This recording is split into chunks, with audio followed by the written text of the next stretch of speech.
In the 1600s, the island at the mouth of the Hudson shifted like a frontier wind. First a modest Dutch trading post called New Amsterdam, then a coveted foothold for rival empires. Wooden houses, muddy lanes, and a stout little fort framed its early life. When English ships loomed offshore, the colony changed hands without a battle, its Dutch speech giving way to a new authority and a new name. By century's end, the settlement stood restless and growing, a crossroads of ambition on the edge of a vast continent. This is New York in the 1600s. In 1609, Henry Hudson's landing marked the first European foothold along the river that would take his name.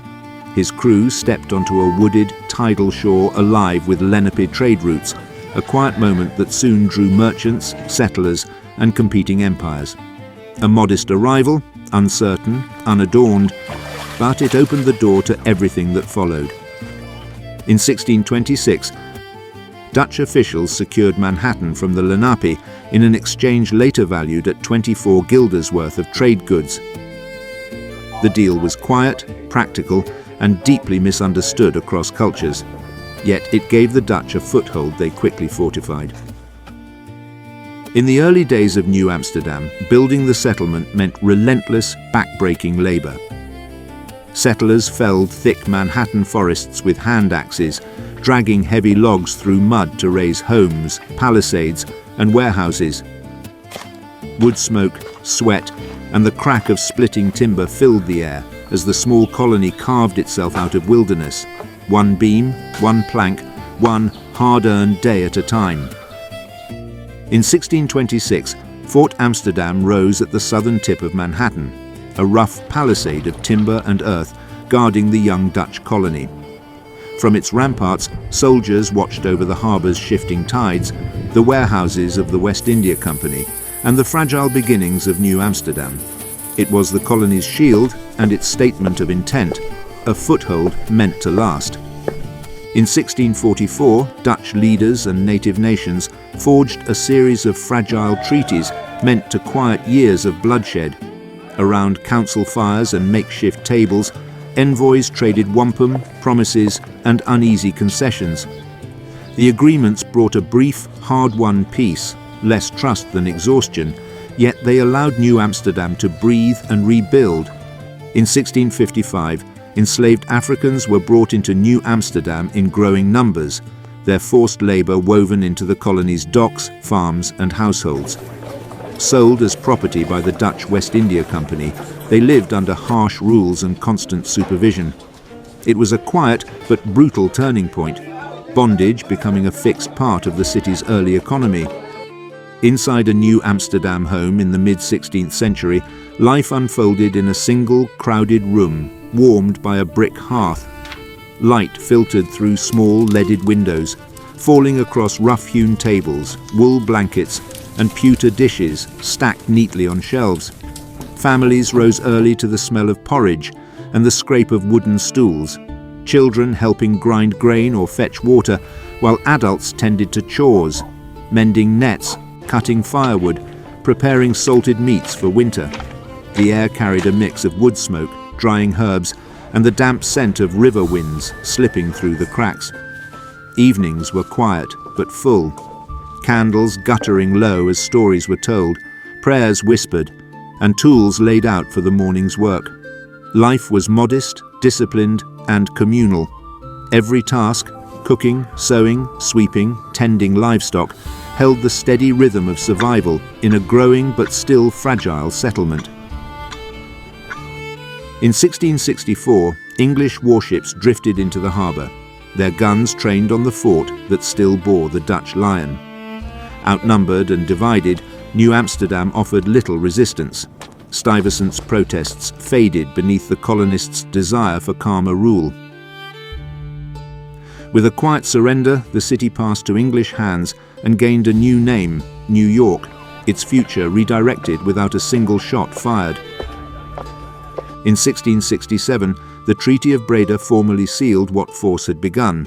The Dutch ceded New Netherland to England in exchange for distant gains in Suriname. The agreement confirmed New York as English territory, ending Dutch hopes of reclaiming the colony. With a stroke of diplomacy, the city's new identity, its laws, loyalties and future, became fixed on the English side of empire. In 1673, Dutch ships swept into the harbour and reclaimed the city with sudden force, renaming it New Orange and restoring old banners for a single restless year. But diplomacy moved faster than cannons.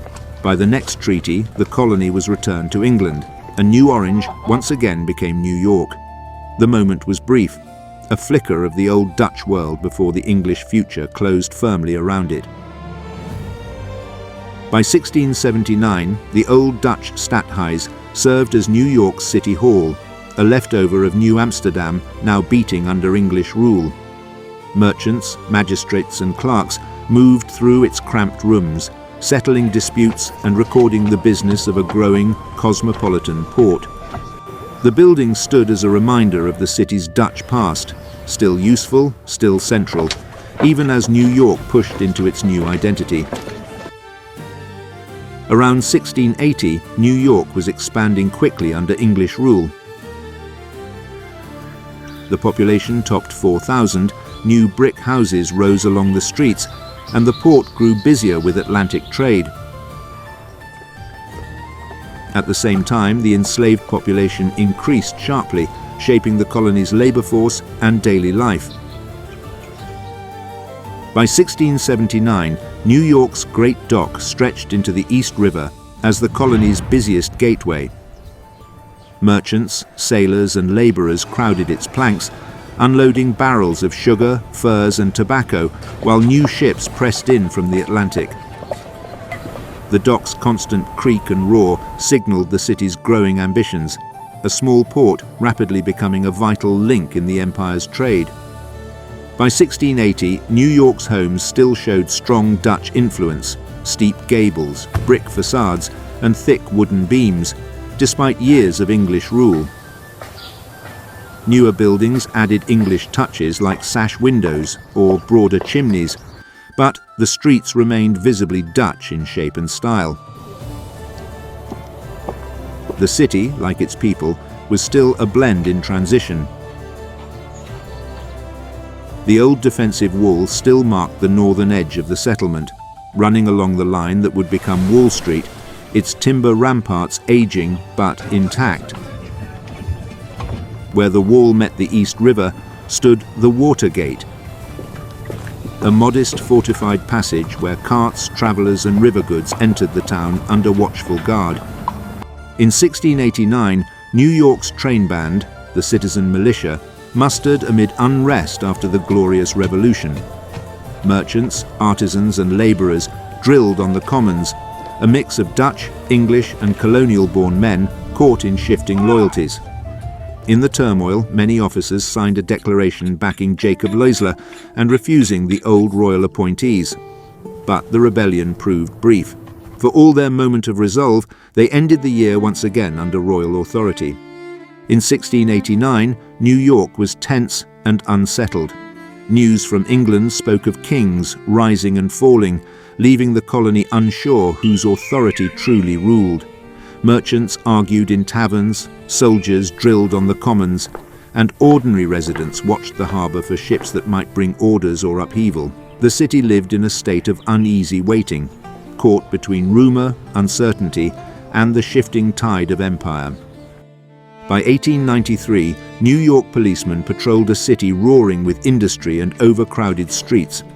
Clad in dark blue wool and brass buttons, they walked fixed beats through saloons, tenements, and gaslit avenues, trying to keep order in a metropolis growing faster than the law could follow. Their presence was steady but strained, caught between rising crime, political pressure, and the restless energy of Gilded Age New York. By 1699, Pearl Street had become one of New York's busiest lanes.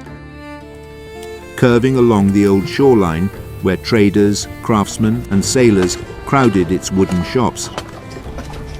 The scent of tar, spices and river wind drifted through the street, a reminder of how close the city lived to the sea that sustained it.